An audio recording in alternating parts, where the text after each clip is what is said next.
G'day guys, it's Sean here. You're way out there. You're way out there. You know, I've been thinking about how I feel these days about the Jehovah's Witnesses and what effect they have on me, if any. And I really think that I'm at a point where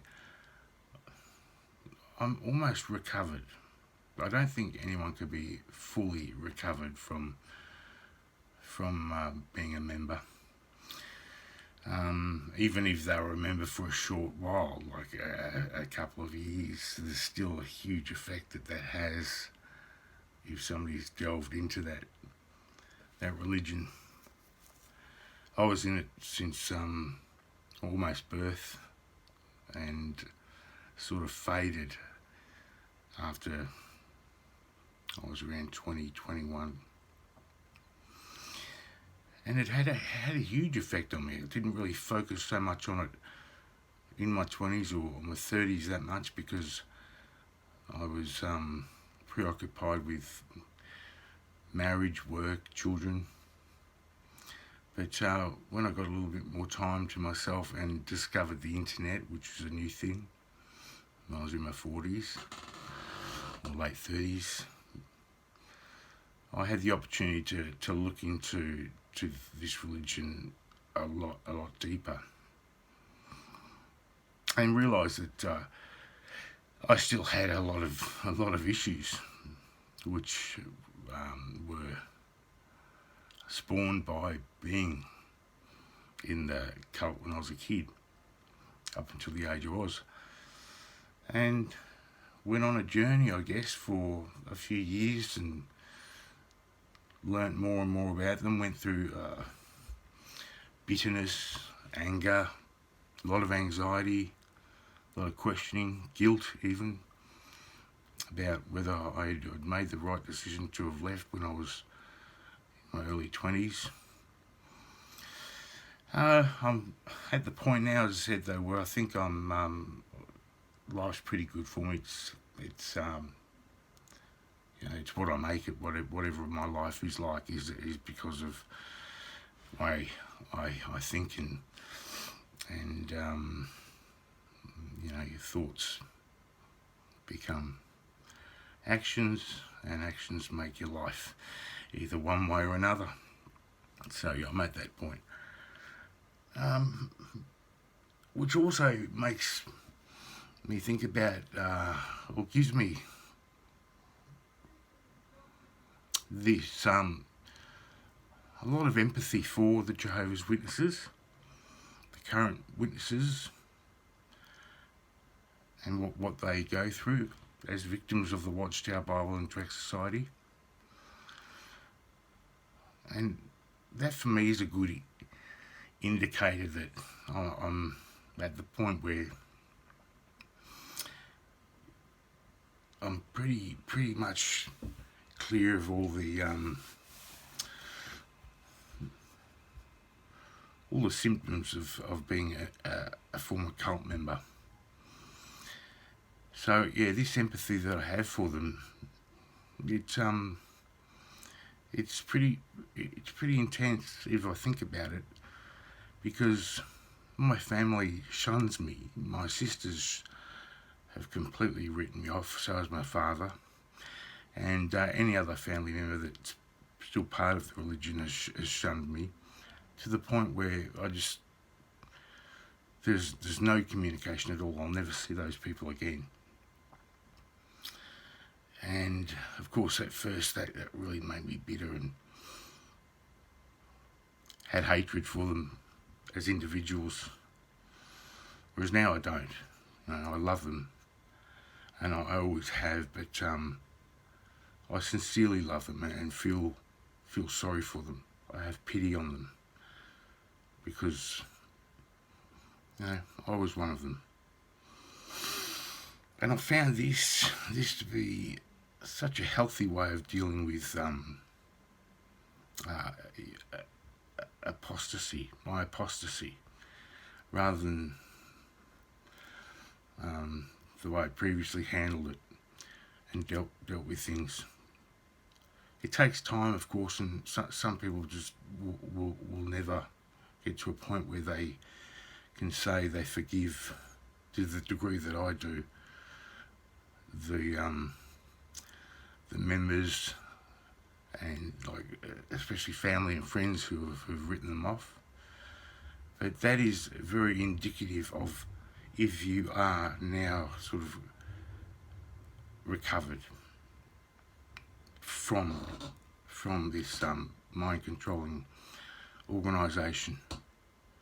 I think anyway. I think so.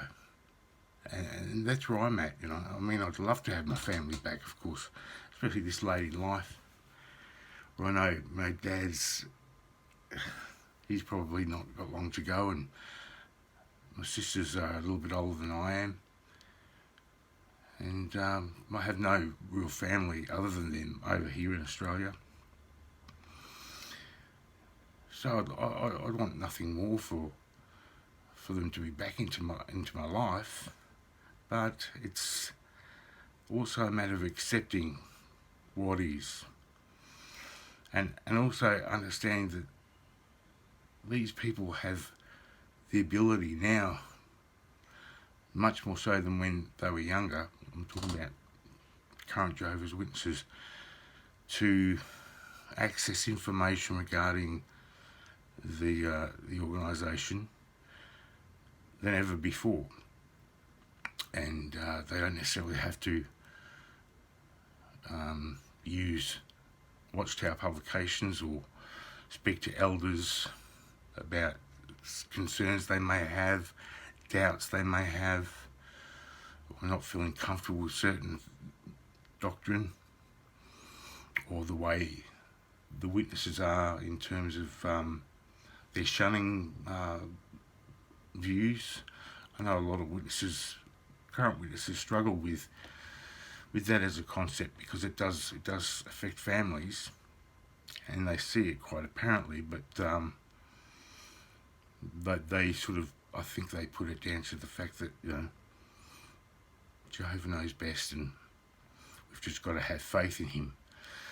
But the option's there now to access information on the internet in private, and have a look at what other people feel and think about Jehovah's Witnesses. Look at the history of the witnesses, which is quite interesting as well, considering that they're supposed to be the only true religion. The fact that their history is quite sordid, really, has one doubting about this whole only true religion that God's chosen. So that's there for them now, and you know, I still have hope, I suppose, that my family may access some of that information one day, and it plant a seed. Carts, you know, Jehovah's Witnesses out on the carts, giving away the literature.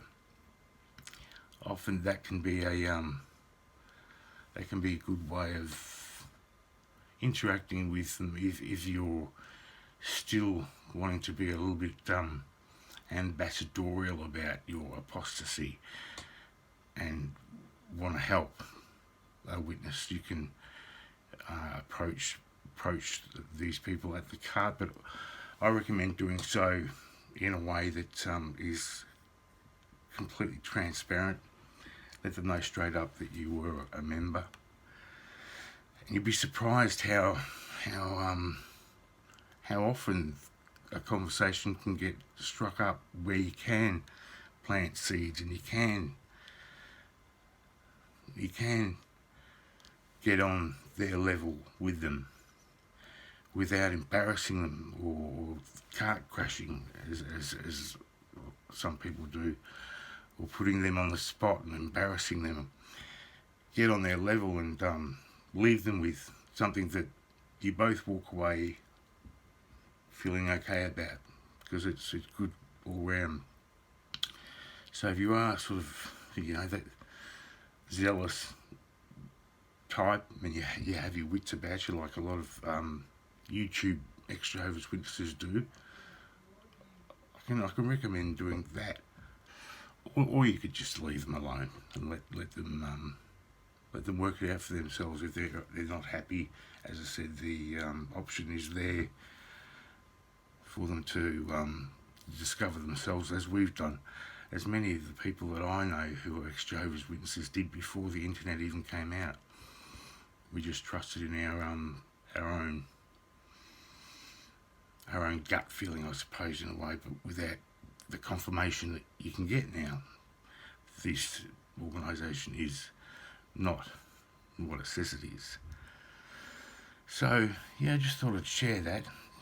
This feeling of being recovered from it as a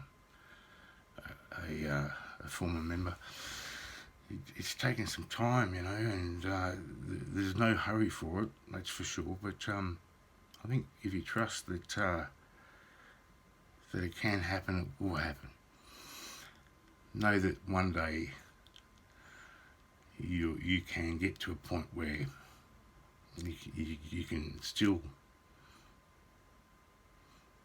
look at them, respect them, and even admire what they do, because you were once just like them and understand them.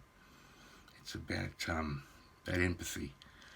And I find this a great way. I wish I had looked at things a lot more like this years and years ago. I suppose maybe the reason I look at this the way I do now is because I've been through all the other symptoms of being an ex-member and whatnot. And I had a hard time there as a kid. I really struggled as a Jehovah's Witness kid, because when I say kid, even my late teens, early 20s, struggled with, the idea of God, actually, more than anything else, more than the shunning and all that sort of thing, just the whole idea of God, that concept of God itself and religion as a whole. But especially the idea that they were the chosen religion, and God was prepared to kill so many good people that I know or knew. So anyway, there's hope out there. For those of you who have recently left and might be struggling with thoughts and whatnot, just hang in there. Things get better, and understand that you're not alone. Cheers.